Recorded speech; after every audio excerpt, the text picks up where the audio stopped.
এই আইভির মুক্তিতে আপনি কি বলবেন? এটা কি রাজনীতির একটা সুস্থ ধাপের দিকে যাচ্ছে কিনা? এটা আমার মনে হয় রাজনীতিতে তাকে যে মুক্তি দিয়েছে এটা কোনো ইঙ্গিত বহন করে।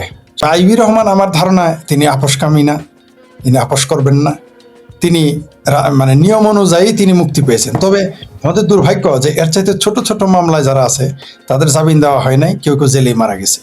তো আমাদের এই জিনিসটা অবজার্ভ করতে হবে যে আইভি রহমানকে মুক্তি দিয়েছেন, কেন দিয়েছে, এটা আমাদের অপেক্ষা করতে হবে, দেখতে হবে। তবে আমি আবারও বলি, আইভি রহমানের প্রতি আমার যথেষ্ট আস্থা রয়েছে। তিনি মৌলবাদী শক্তির সাথে আপোষ করেননি, করবেন না। তিনি নারায়ণগঞ্জের শামীম ওসমানকে ভয় পান নাই, তিনি আর কাকে ভয় পাবেন? কারণ সরকারের চাইতেও নারায়ণগঞ্জের শামীম ওসমান সবচেয়ে বেশি ক্ষমতাশীল ছিল, তার সাথেই তিনি আপোষ করেন। তো আমার মনে হয় না তিনি এই সরকারের সাথে, কেউ কেউ মনে করতে পারে যে তাকে দিয়ে রিফাইন্ড আওয়ামী লীগ বানাবে, কিন্তু বাংলাদেশে রিফাইন্ড আওয়ামী লীগ বলতে চলবে না, সেটা আলাদা বিষয়। আওয়ামী লীগই থাকবে।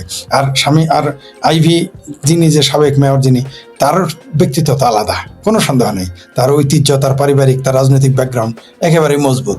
দেখা যাক কি হয়। তবে এটা একটা কিঞ্চিত পজিটিভ আমরা আশার আলো দেখতে পারি, কিন্তু আবার ভয় করে। আমরাও ভেবেছিলাম ডক্টর ইউনূস চলে যাওয়ার পরে তারেক রহমান আসলে, যেমন আমি খুব শক্তভাবেই বলেছিলাম যে কোনো নির্বাচিত সরকার অনির্বাচিত যত নিকৃষ্ট, মানে যত ভালো সরকার তার চেয়ে ভালো, কিন্তু তারেক রহমান এসে কিন্তু তা করেন নাই। আমরা দেখেছি তিনি নির্বাচিত হয়েও, মানে তার ভাষা যে কোনোভাবে নির্বাচন হোক, আমরা জানি নিকৃষ্ট নির্বাচিত সরকারটাও ভালো কাজ করে গণতন্ত্রের জন্য, কিন্তু তিনি কিন্তু করেন নাই। না তিনি সংখ্যালঘুর পক্ষে করেছেন, না তিনি দেশের শিক্ষা, সংস্কৃতি, সভ্যতা, কোনো কিছু ধর্মের জন্য কাজ করেন নাই। তিনি বনলতা এক্সপ্রেস নিজে দেখে আসলেন, সেই বনলতা এক্সপ্রেস বন্ধ করার জন্য 7 গাড়ি পুলিশ পাঠিয়েছেন। তার সরকার না, মানে তার সংসদের একজন এমপির বিরুদ্ধে ওই লিল্লাঘর মৌলবীরা যে ব্রাহ্মণবাড়িয়া শিক্ষার, সংস্কৃতির, মানে জারি সারি গানের, মানে শিল্প সাহিত্যের একটা আগে বলা হইতো সেই স্থান, সেই জায়গায় এখন মৌলবাদীরা বলে এটা বাংলাদেশ না, এটা ব্রাহ্মণবাড়িয়া। অদ্ভুত ব্যাপার। সেই মৌলবাদীদের আখড়া হয়ে গেছে এই দেশ। সুতরাং এই মুহূর্তে তারেক রহমান বা তার সরকার যা যা করতেছে, কোনো কিছু আমরা সন্দেহের উপরে রাখতে পারতেছি না। ভারত যেদিন বাংলাদেশ সম্পর্কে সত্যি আপনি বিশ্বাস করেন, আমার ধারণা এখনো ভারত পুশ ব্যাক ছাড়া, মানে যেটা পুশিন তাদের ভাষায়, আমার পুশিন বা পুশ ব্যাক ছাড়া এই মুহূর্তে বাংলাদেশের বিরুদ্ধে কোনো অ্যাকশনে ভারত সরকার যায় নাই। আর এটা তো প্রকাশ্য, এটা তো গোপন না। আর ভারত যেদিন গোপনে যাবে, সেই দিন কিন্তু এই বাংলাদেশের কি বুঝতে পারবে, বাংলাদেশকে অস্থিতিশীল করা মানে ভারত বিপদে পড়া, ভারত অস্থিতিশীল করা মানে বাংলাদেশ বিপদে পড়া। কারণ এই বাংলাদেশ হয়ে যাবে কাবাব মে হাড্ডি। এই বাংলাদেশকে নিয়ে প্রথমে তো মনে করেছিলাম শেখ হাসিনাকে শুধু সরিয়েছে, মানে তাকে পছন্দ করে না এই সরকার, না। এই শেখ হাসিনাকে সরানোর পিছনে আরেকটা উদ্দেশ্য আছে। ভারতকে অস্থিতিশীল করার জন্য শেখ হাসিনাকে সরানো হয়েছে, শুধুমাত্র ওই যে ঘাঁটি নেওয়ার জন্য না। কারণ শেখ হাসিনা থাকলে ভারতের স্বার্থ দেখবেন, কতটুকু দেখবেন না সেটা ভিন্ন প্রসঙ্গ, কিন্তু যারা ভারতের বিপক্ষের মানুষ, তারা ভেবেছে শেখ হাসিনা থাকলে তাদের কাজ করা যাবে না, তার জন্যই শেখ হাসিনাকে উচ্ছেদ করানো হয়েছে। এটাও কিন্তু একটা কারণ। শেখ হাসিনা উচ্ছেদ শুধু তার সরকারের দুর্নীতি, তার স্বেচ্ছাচারিতা, এগুলো না, এটাও একটা কারণ যে ভারতকে অস্থিতিশীল করতে হবে। সেটা দিনে দিনে পরিকল্পিতভাবে যে পরিকল্পনা, সেগুলো পরিষ্কার হয়ে গেছে। আপনি দেখেন, মমতা ব্যানার্জি যদি ফেল না করতো, আপনার কি জানতে পারতাম এত অনুপ্রবেশকারী আছে? কেউ স্বীকার করে না। মমতা ইলেকশনের 7 দিন আগেও ভারতের বামপন্থীরা বলেছে একটা অনুপ্রবেশকারী ভারতে নাই। এখন যে পালে পালে বর্ডারে দাঁড়ায় আছে, এখন তারা মুখটা কেমনে দেখায়। মানে আসলে আপনার না, আমি বোধহয় কোনোদিন আপনি সবার 2-3 জন শুভাকাঙ্ক্ষী আমাকে বলেছেন যে আমি যেন রাজনীতিতে সরাসরি আসি, কিন্তু আসলে আমি বোধহয় পারবো না ভাই। কারণ কি জানেন, এরকম মিথ্যা কথা কিভাবে বলবো, ঠাড়া বড় মিথ্যা কথা, এটা তো সম্ভব না আসাদ। আর যদি আমি বলি, আপনি তো আমার চাহিদা ধরবেন যে কি ভরে এগুলো কি বলেন আপনি, ঠিক কিনা কথাটা? ধরেন আমি আপনি চাইতে ধরবেন না, আপনি তো চাইতে ধরবেন আমারে কি ভাই? আপনিও দেখি আপনি বলবেন যে দেখি স্বর্গে গেলে দেখি পারাবানে, আপনি আমারে ধরবেন আগে, সবার আগে আপনি ধরবেন। আমি জানি, আমি যদি রাজনীতিতে ঢুকে কোনো মিথ্যা কথা বলি, টানা বলা, কিভাবে বলবো এইভাবে? একটু জটিল না, অনেক জটিল। আচ্ছা, আমি কিভাবে সরাসরি মিথ্যা কথা বলবো আপনি বলেন আমাকে। এই যে আমাদের মন্ত্রী কি বলেছে, বিএনপির এক নেতা বলেছে যে মহাথির মোহাম্মদ নাকি জিয়াউর রহমানের সূত্র নিয়ে মালয়েশিয়া তো ধনী হইতেছে। এই দেশের বিদ্যুৎ মন্ত্রী বলে কোনো সমস্যা নেই, এই দেশের খাদ্যমন্ত্রী বলে কোনো সমস্যা নেই, স্বাস্থ্যমন্ত্রী বলে হামের জন্য হামের টিকার অভাবে শিশু মারা যায়, আওয়ামী লীগ দেয়। ভাগ্যিস বলে নাই যে জিনপুরি দেয়। এরা হচ্ছে মানসিকভাবে হতাশ। এদের পূর্বসূরীরা পাকিস্তান ভাঙার যে বেদনা তাদের বুকে ঢেলে দিয়েছে, সেই বেদনা তারা বলতে পারেনি। তারা শেখ হাসিনাকে এত কেন ঘৃণা করে? আমার দেখেন যখন ক্ষমতায় ছিল তখন কিন্তু তেল মেরেছে, তেল মারতে কিন্তু কম মারে। এরা কিন্তু সব জায়গায় সুবিধাবাদী। আবার কালকেই যদি শেখ হাসিনা ফিরে আসে, এদের সুর কিন্তু পাল্টে যাবে, আপনি নিশ্চিত থাকেন। তখন আপনাকে আমাকে গালি দিবে, তারাই বড় আওয়ামী লীগের হয়ে যাবে, আপনি দেখতে পারবেন। এরাই দেখবেন হয় হেলমেট লিগে আবার চলে যাবে, লুঙ্গির নিচে চলে যাবে, অথবা এরা সরাসরি আওয়ামী লীগ করবে, আপনি নিশ্চিত থাকেন। আওয়ামী লীগ জায়গা দেবে কিনা সেটা জানি না এবার, কিন্তু দেখবেন এরা চেষ্টা করতে কমতি করবে না। আপনি আপনি ওই যে গিদর ফারুকি নাকি শুয়োর ফারুকি নাকি কি যেন আছে একটা, পরে কোনোদিন আপনি বেসরকারি দলে দেখেছেন?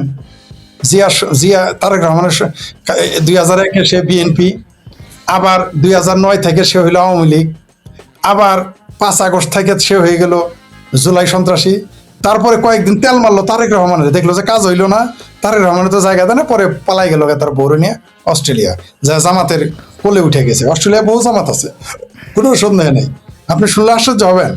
আমি ফ্রান্সে একজনের কাছে বলেছিলাম, আপনিও তাকে চিনেন, ফ্রান্সে চলে যায়, বলে ভাই না এসেন না, এনে মৌলবাদী গিজ করে।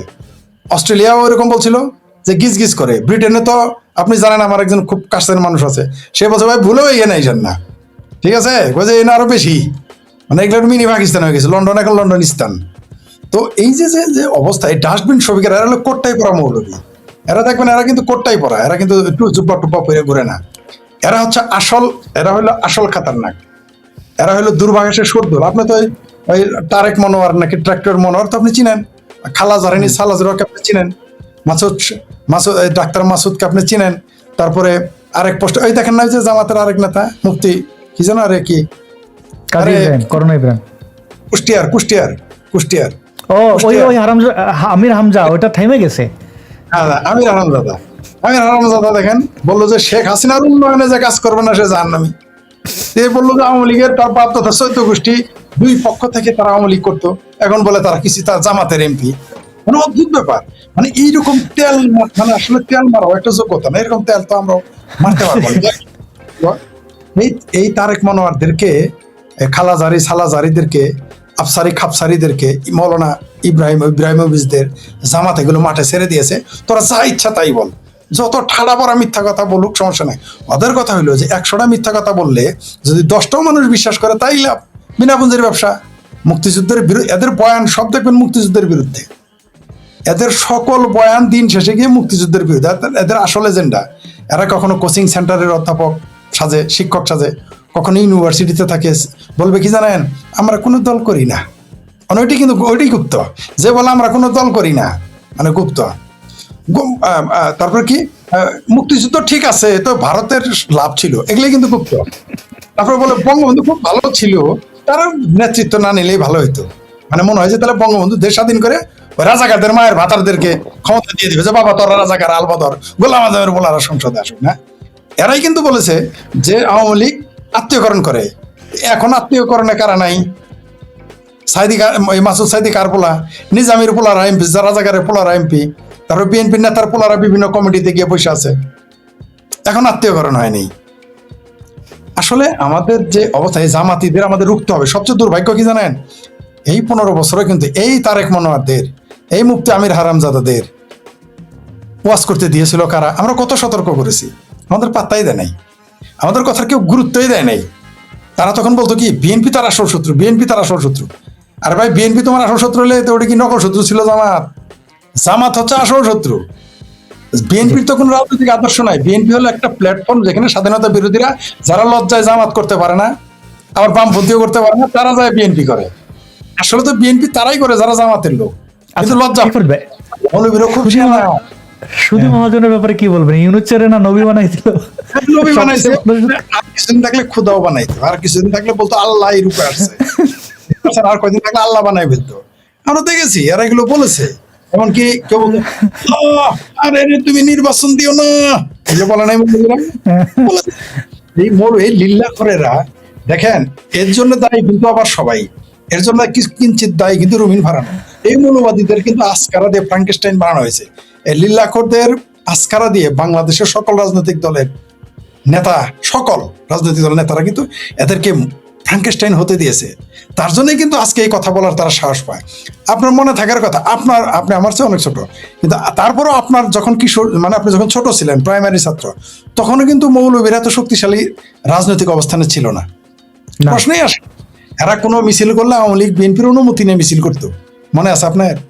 হুম। থাকার কথা। শুনেন, আমার স্পষ্ট মনে আছে সালমান রুশদির বিরুদ্ধে যেদিন মিছিল হয়েছে, আমি অন্তত এরকম 10টা মিছিল দেখেছি। সেই মিছিলে একটাও আওয়ামী লীগের তো ছিলই না, বিএনপি লোকও তাদের মিছিলে ছিল না।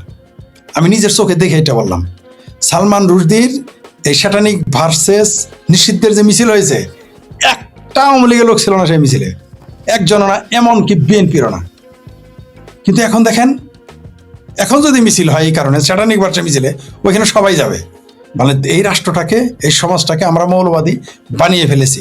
এর জন্য দায়ী আমাদের দেশের রাজনৈতিক নেতা সলিমুল্লাহ খানের মতো বুদ্ধিজীবীরা, ওই যে কোটটাই পড়া কিছু লোক আছে, আরো আহমদ ছফাও কিঞ্চিত দায়ী, তারপরে এরকম সবাই। এমনকি এই যে দেখেন, জাসদ করতে হইলো আপনার কি জামাতি কবি আরে আল মাহমুদ, জাসদ করা মানুষ, জাসদ করা, সে যায় জামাতের লোক হয়ে গেছে। আর ওটা তো গেল সে। আর এখন যেটা আছে যে সরস্বতীর, দেবী সরস্বতীর ছবি আগে ফ্রড মাজার, ফরদ মজার, তাকে আমি আদর করে ফ্রড মাজার বলি, ঠিক আছে? ওই যে ফরিদা নাকি ফরিদা আক্তারের জামাই, সে দেবী সরস্বতীর ছবির এই মূর্তি রাখে পাশে। সে কি করে, এবং খাদিজা নিয়ে কি কবিতা লিখেছে, কিন্তু সে কাজটা করে কি মৌলবাদীদের পক্ষে সমস্ত কাজ করে। সে বলে জামাতি ইসলামের সমালোচনা করা হইলো ফ্যাসিজম, আর আওয়ামী লীগ নিষিদ্ধ করা হইলো গণতন্ত্র। এরা কারা? এরা কিন্তু নামাজ পড়ে না, নাস্তিক। আপনি জানেন। আচ্ছা, তার ওই এবাদত নামা নিয়ে কোনো মোল্লারে চিৎকার দিতে দেখি না কেন? করবে না। ইউনুস কোনোদিন নামাজ পড়েছে? ইউনুসের নিয়ে বরং ইউনুসের গ্রামীণ ব্যাংক, আমার মনে আছে আমরা তখন কলেজে পড়ি, গ্রামীণ ব্যাংকের বিরুদ্ধে মৌলবীরা মিছিল করতো, গ্রামীণ ব্যাংকের বিরুদ্ধে, বলছে এটা হারাম। ইভেন আরেকটা কথা বলি, এবার চিঙ্কুবাম ধরা খাবে। এই চিঙ্কুবামরা বলেছে এটা সাম্রাজ্যবাদী দালাল। একদিকে মৌলবীরা বলেছে গ্রামীণ ব্যাংক হলো হারাম, সুদখোর বানাইতেছে, সুদের টাকা খাওয়ায়, পাশাপাশি বামপন্থীরা বলতো এটা সাম্রাজ্যবাদী দালাল। কি সুন্দর 2024 সালে এসে এই মৌলবীরা তাদের নবী বানাইলো, আর এই বামপন্থীরা তার অভিভাবক বানাইলো। আপনি দেখেছেন শেখ হাসিনার সমালোচনা করতে গেল তারা জামাতের সমালোচনা করে, তখন শেখ হাসিনার ছবি রাখে। মানে তারপরও সরাসরি গোলাম আজমের সমালোচনা করতে সাহস পায় না বা করে না। আর গোলাম আর ইউনুসের তো সমালোচনাই করে না। ইউনুস তো তাদের আব্বা, নয় আব্বা, শেখ হাসিনার বললে ইউনুস আব্বা। যখন প্রগতিশীলরা মাঠ ছেড়ে দেয়, চোখ বন্ধ করে রাখে, মাটির তলায় মাথা ঢুকিয়ে রাখে যে না আমি তো ভালো আছি, তখন কি আসলেই ভালো থাকে? বনে আগুন লাগলে কি দেবালয় রক্ষা পায়? প্রশ্নই আসে না। যখন বলেছিল তারা, রতন সিদ্দিকী ওদিসির বলেছিলেন যে শুক্রবারটা আমাদের বেহাত হয়ে গেছে, আসলে আমরা তখনই বলেছিলাম শুধু আওয়ামী লীগের আমল তো শুক্রবার গেছে, যেই আওয়ামী লীগ থাকবে না তখন সপ্তাহে 7 বারই বেহাত হয়ে যাবে। রতন সিদ্দিকী স্যারকে কিন্তু আওয়ামী লীগের আমলে বিভিন্ন জায়গায় আত্মগোপনে থাকতে হয়েছে, আমি তার সাক্ষী। আমি সাক্ষী যখন আমাদের মনে আছে লতিফ সিদ্দিকীর কথা, হজ যে একটা ব্যবসা, এটা নিয়ে তিনি খোলামেলা অন্য একটা ঘরোয়া আলোচনায় বলেছিলেন, তাকে কিন্তু মন্ত্রিত্ব হারাতে হয়েছিল, জেল খাটতে হয়েছিল। তার এমপিত্ব, মন্ত্রিত্ব, দলের নেতৃত্ব সবই চলে গেছে। না এখন কিন্তু সপ্তাহে 7 বারই চলে গেছে। এখন কিন্তু সপ্তাহে 7 বারই নাই, দখলে চলে যাবে, এটাই স্বাভাবিক। তাহলে আমরা নামগুলো বদলাই ফেলি ভাই, যে হিন্দুয়ানি বলে না, যে হিন্দুয়ানি আমাদের তাহলে এই যে বারের নামগুলো, মাসের নাম, আমের নাম, নদীর নাম, এগুলো কেমন যেন হয়ে যায় না? এই উপত্যকায় তো সব আরবের একদম খাঁটি খেজুরের মতো মুসলমান ছিলেন, আমরা সেদিকেই যাই। আর কি বলবো, আমরা তো তাইলে কিন্তু আরেকটা, তাহলে রাম পাড়ারে কি বলবে? কৃষ্ণ এটা বলেছিল হইলো আপনার মৌলানা ভাসানী, যে কৃষ্ণ চূড়ার নাম কি? তাহলে ফাতেমা চূড়া রাখবা, ফাতেমা চূড়া হবে না, মোহাম্মদ পাড়া, রাম পাড়া হবে। তখন এরা কি উত্তর দিবে আপনি দেখেন, খেয়াল। আর কিছুদিন পরে দেখবেন এরা কি রাজনীতি করবে। এখন জানেন এই ব্রাহ্মণবাড়িয়া, দেখবেন ব্রাহ্মণবাড়িয়ার নাম পরিবর্তন, এমনি তো তারা বিবাড়িয়া বলে, ব্রাহ্মণবাড়িয়া বলে না। দেখবেন এই নাম পরিবর্তন কয়েকদিনের মধ্যে এরা এটাকে ডাইভার্ট করবে। এই বনলতা এক্সপ্রেস, কত বড় দুঃসাহস! তারা বলে যে এই ব্রাহ্মণবাড়িয়া নাকি মৌলবীদের কথাই চলবে।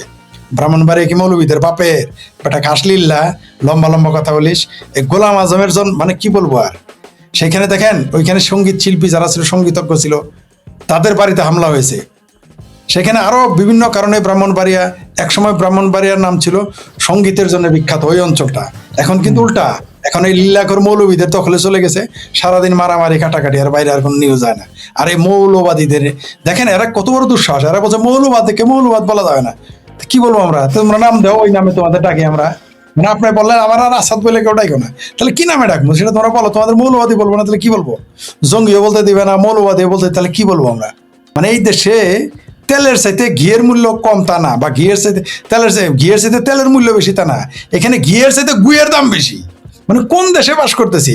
কার সাথে কার তুলনা করে? নজরুলের সাথে হাদির তুলনা করে, তাও আবার তুলনায় যদি ছোট রাখতো একটা কথা, হাদির নজরুলের চাই বড় বানায়। মানে বললামই তো, ঘিয়ের সাথে গুয়ের তুলনা। মৌলানা ভাসানীর চাইতে নাকি বড় নেতাই হাদি।